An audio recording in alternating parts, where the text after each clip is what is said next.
ብቸኝነቴን ነው እኔ ማስታውሰው። አልጀመርኩም ነበር ፍቅር ከሌላ ሰው። ዛሬ ተረታሁኝ ድንገት ሳላስበው። ሲጀምሩት ፍቅር እንዴት ይጣፍጣል። እስካገኘው ድረስ መንፈሴን ረበሻል። እንዲያ እንደወደድኩት ዘልቀው የሆነ እንጀልኝ ፈራሁኝ። ጠረጠርኩኝ እሱን ሳላየው ኳልኩኝ። ጊዜው ሲረዝምብኝ አግኝቼውም መጥገብ በፍጹም አቃተኝ። ከሱ ጋር ስጫወት ቀኑ እያጠረብኝ ምነው ሰባለሌት ለኔ በሆነልኝ። በመጨረሻው እንጃ የፍቅራችን ወሰን ይለማል ይጠፋል። እንዴት ይሆን ጉጉቴ ብዙ ነው።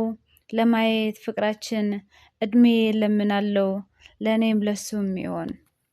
ከወደዳችሁት ላይክ እና ሼር ያድርጉ።